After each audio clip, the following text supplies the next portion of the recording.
Meus irmãos, graça, misericórdia e paz do Senhor Jesus vos sejam multiplicadas. Nós estamos diante desse quadro de uma pandemia e por isso o Conselho da Igreja Presbiteriana de Campo Formoso adiou até segunda ordem as reuniões presenciais. Nós vamos utilizar esse recurso nessa manhã de domingo para expor as Escrituras como um meio de estudo bíblico da nossa escola dominical. E para isso eu quero convidá-lo a abrir a palavra de Deus no Evangelho de Lucas, no capítulo de número 6, verso do 32 ao 36. Lucas, capítulo 6, verso do 32 ao 36. Veja comigo o que diz a palavra de Deus. Se amais os que vos amam, qual é a vossa recompensa? Porque até os pecadores amam os que os amam. Se fizerdes o bem aos que vos fazem o bem, qual é a vossa recompensa? Até os pecadores fazem isso. E se emprestais àqueles de quem esperais receber, qual é a vossa recompensa? Também os pecadores emprestam aos pecadores, para receberem outro tanto. Amai, porém, os vossos inimigos, fazei o bem e emprestai, sem esperar nenhuma paga. Será grande o vosso galardão, e sereis filhos do Altíssimo, pois ele é benigno até para com os ingratos e maus. Sede misericordiosos, como também é misericordioso o vosso Pai. Meus irmãos, o didaquê significa instrução ou doutrina. E trata-se de um escrito que data de fins do primeiro século e início do segundo século da nossa era e, portanto, bem próximo da produção dos escritos do Novo Testamento. Ele é uma espécie de catecismo dos primeiros cristãos. E é interessante porque este documento revela as origens do cristianismo, de forma especial como ocorria o discipulado cristão nesse momento embrionário da Igreja de Cristo. É possível perceber nesse documento histórico que no primeiro capítulo, onde há o registro da declaração de que viver é amar, nós lemos o que segue. Veja, o caminho da vida é este. Em primeiro lugar, ame a Deus que criou você. Em segundo lugar, ame ao seu próximo como a si mesmo. Não faça a outro nada daquilo que você não quer que façam a você. O ponto de partida da vida cristã, diz o didaquê, é o amor a Deus, a si mesmo e ao nosso próximo. A medida do amor ao próximo é a mesma do amor que se tem para consigo mesmo. Todas as pessoas, até mesmo os inimigos, são indistintamente o nosso próximo. O amor aos inimigos mostra a originalidade, a radicalidade e a gratuidade do amor cristão. Isto não significa que os cristãos não têm inimigos, e sim que eles não são inimigos de ninguém. O cristão, diz o didaquê, não age por simples impulso instintivo. Diante da violência, ele não responde com outra semelhante, mas com a violência maior do amor, que é capaz de desarmar o violento. Meus queridos irmãos, a passagem bíblica utilizada para esta reflexão nessa manhã é uma defesa contundente da utilização de uma hermenêutica sadia para a aplicação da segunda tábua da lei moral de Deus no cotidiano da igreja do primeiro século. O Senhor Jesus, nesta passagem que lemos há pouco, está corrigindo um problema comum nos seus dias, que é o da seletividade nos relacionamentos de afeto. Perceba, e nós já lemos a passagem, que a primeira seção, verso 32 ao 34, o Senhor Jesus diz: se amais os que vos amam, qual é a vossa recompensa? Porque até os pecadores amam os que os amam. Se fizerdes o bem aos que vos fazem o bem, qual é a vossa recompensa? até os pecadores fazem isso. E se emprestais àqueles de quem esperais receber, qual é a vossa recompensa? Também os pecadores emprestam aos pecadores para receberem outro tanto. Meu querido irmão, perceba comigo que na primeira sessão dessa passagem que lemos nessa manhã e que é base para essa reflexão, nós encontramos a palavra pecadores sendo utilizada 3 vezes. Perceba que ela é repetida uma vez em cada versículo. 32 diz, porque até os pecadores amam os que os amam. 33 diz, até os pecadores fazem isso. E o 34 também nos diz, também os pecadores emprestam aos pecadores para receberem outro tanto. O termo utilizado para essa palavra pecador aqui define uma pessoa dedicada ao pecado. É alguém totalmente malvado, marcado por determinados vícios ou crimes. Do ponto de vista da cultura, na época em que esta passagem ela foi produzida, os pecadores eram definidos como aqueles irreligiosos, aqueles que não respeitavam a santa lei de Deus. O Salmo 1, versos 1 e versos 5, refere-se a essas pessoas, definindo-as como gente com as quais o povo de Deus não deve cultivar os valores, já que estão destinadas à condenação eterna. Veja, Salmo de número 1, verso 1 e verso 5, a palavra de Deus nos diz assim: bem-aventurado o homem que não anda no conselho dos ímpios, não se detém no caminho dos pecadores, nem se assenta na roda dos escarnecedores. Por isso, verso 5, os perversos não prevalecerão no juízo, nem os pecadores na congregação dos justos. Meus irmãos, a verdade é que as pessoas respeitáveis jamais aceitariam o fato de serem qualificadas como pecadores. O Senhor Jesus está chamando a atenção dos seus discípulos acerca dos riscos da seletividade relacional. Nos períodos que incorriam, todos que emprestavam apenas aqueles em que eles tinham segurança de receber o reembolso com juros. Esta advertência tem o propósito de chamá-los a atenção acerca da necessidade de que eles se erguessem acima das listadas atitudes que nós definimos como egocêntricas. Como seus discípulos, era necessário viver a contracultura ensinada pelo próprio Mestre, ao ponto de se tornarem modelos de atitudes dignas do seu glorioso e poderoso nome. Então nós concluímos essa primeira sessão percebendo que Jesus está fazendo comparações e chamando a atenção dos seus discípulos a fim de que eles fossem de fato diferentes e que eles revelassem diferença na forma de agir com o seu próximo naquele contexto em que estavam vivendo.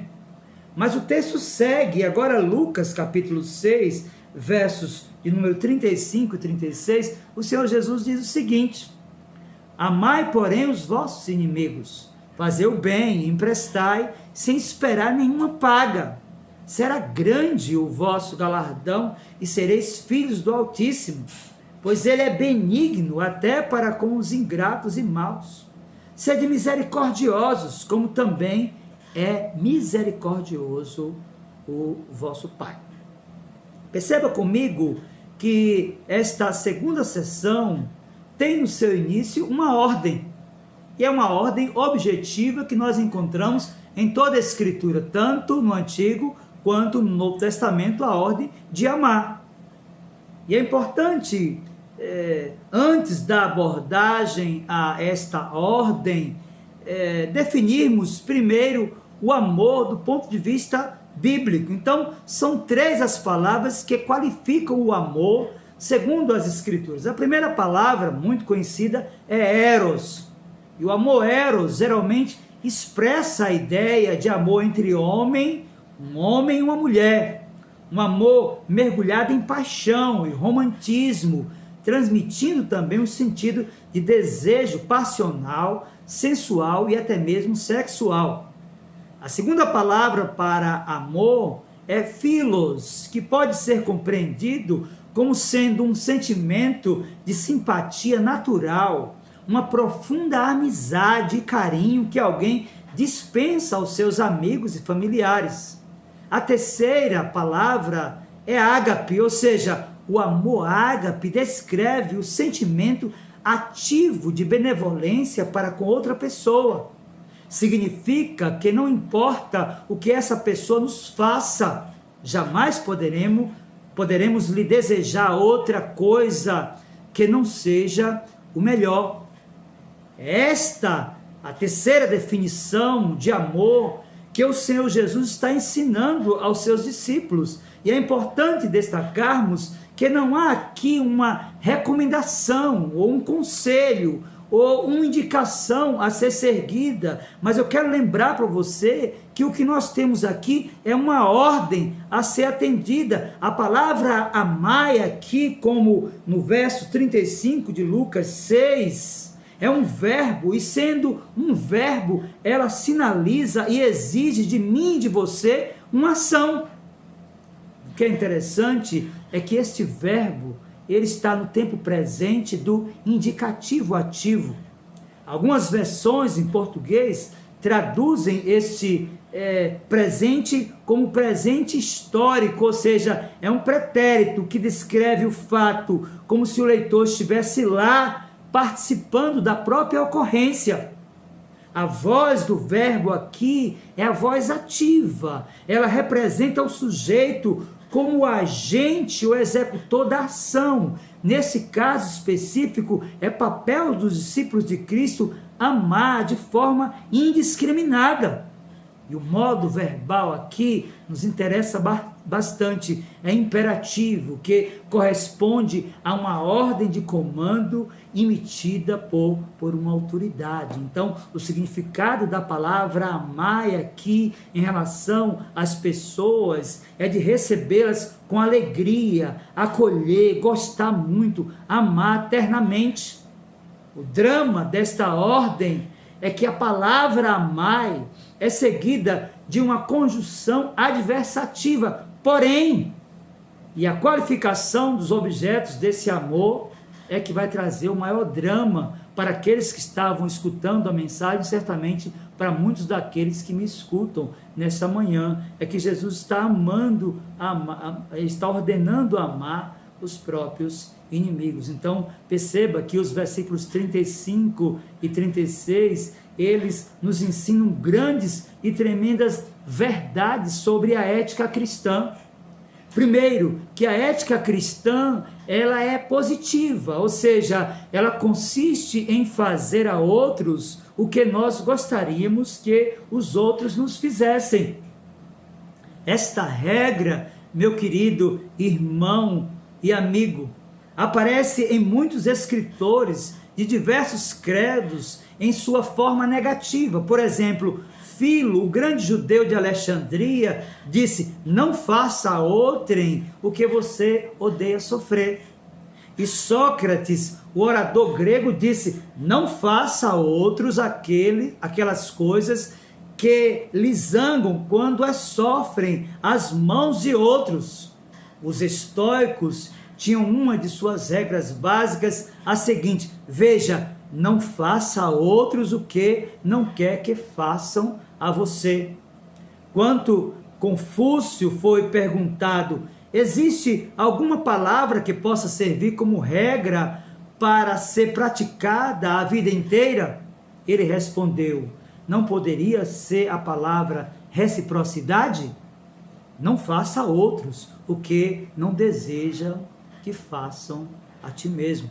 Meus irmãos, de fato, a ética cristã, ela é inicialmente positiva.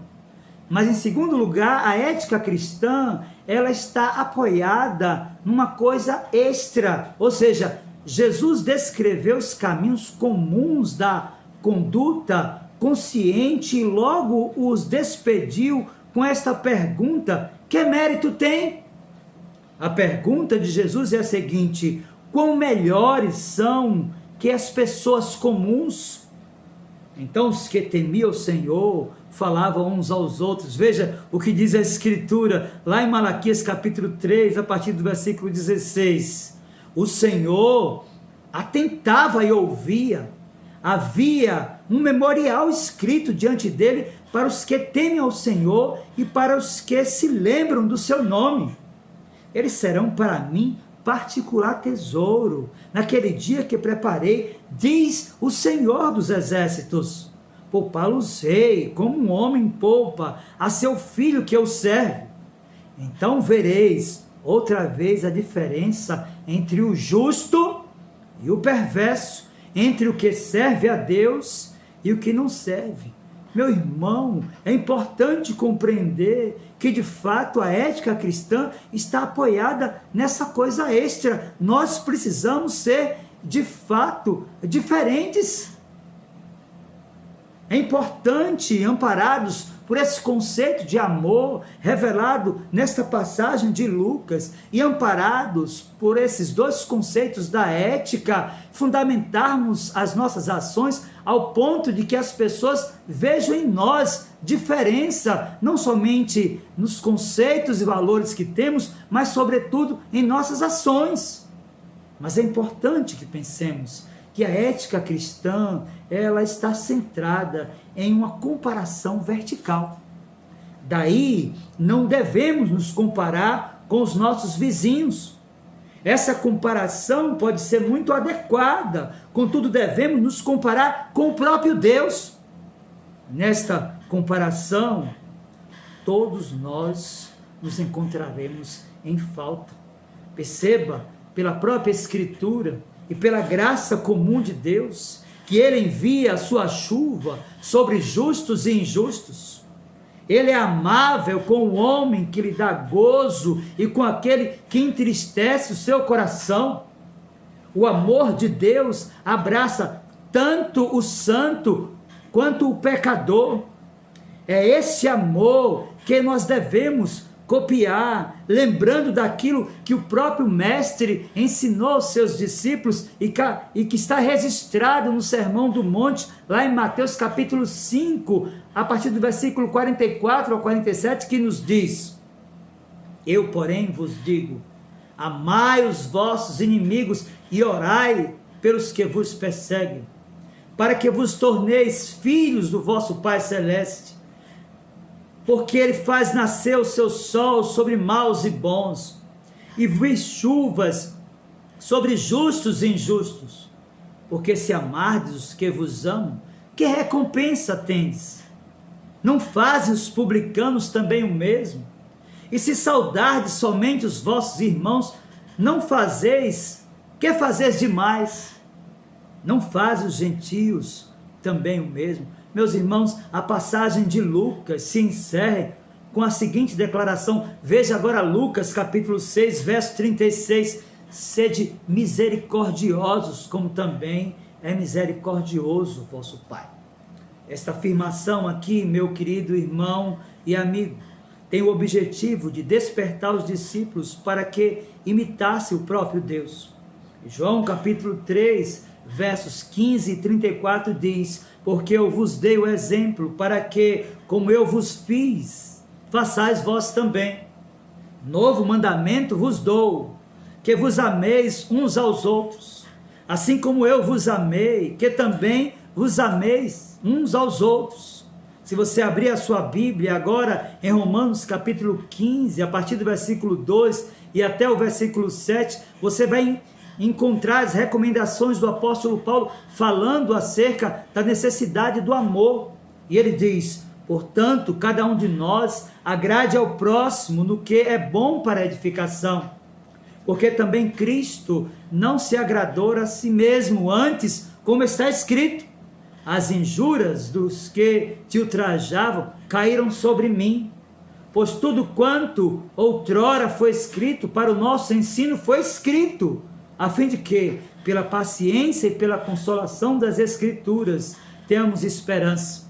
Ora, o Deus da paciência e da consolação vos conceda o mesmo sentir de uns para com os outros, segundo Cristo Jesus, para que concordemente e a uma voz glorifiqueis ao Deus e Pai de nosso Senhor Jesus Cristo.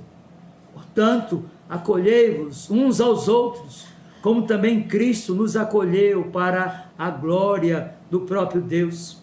O apóstolo João, escrevendo a sua primeira epístola, no capítulo 4, verso 10 e 11, disse: nisto consiste o amor, não em que nós tenhamos amado a Deus, mas em que Ele nos amou e enviou seu Filho como propiciação pelos nossos pecados.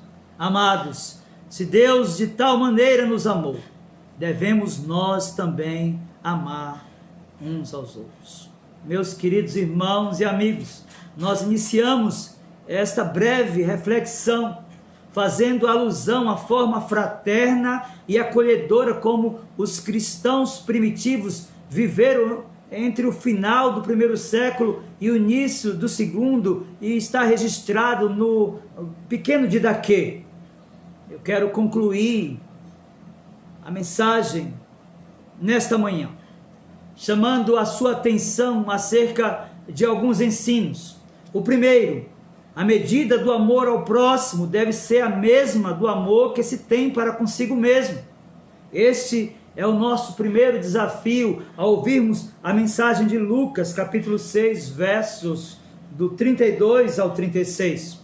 Segundo, todas as pessoas, até mesmo os inimigos, são indistintamente o nosso próximo. Nós precisamos aprender isso com a porção dessa palavra que nós lemos e expomos nessa manhã, que nós ouvimos nesta mensagem. Certamente algumas perguntas que exigem respostas mais que urgentes. Primeiro, você compreende que o seu próximo não é apenas o seu parente?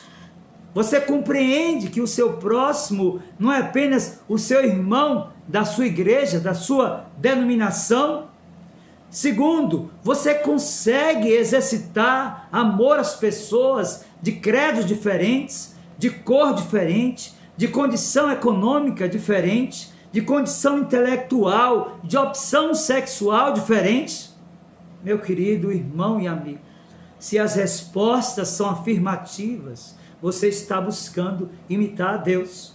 Por isso, Lucas capítulo 6, verso 36, nos diz: sede misericordiosos, como também é misericordioso o vosso Pai. Eu quero, de fato, deixar essa mensagem para você, nessa manhã do dia do Senhor.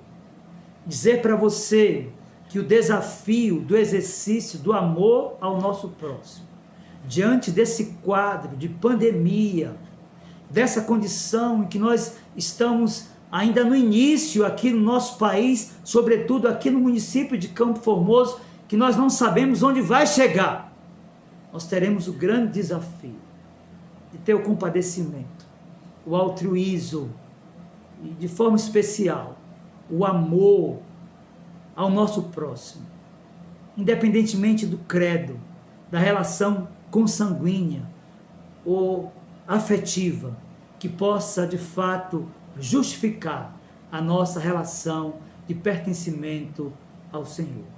Que Ele possa lhe desafiar nesses dias de pandemia a revelar aqueles que estão padecendo, aqueles que estão sofrendo, aqueles que estarão em luto, que perderão tudo, a própria dignidade, a saúde, a alegria, a esperança, o contentamento. Que Deus possa usar você, a sua vida, a sua casa, como uma casa de acolhimento, com uma vida que possa refletir o grande, insondável, incomensurável amor de Deus. Que Ele mesmo aplique a sua palavra ao nosso coração.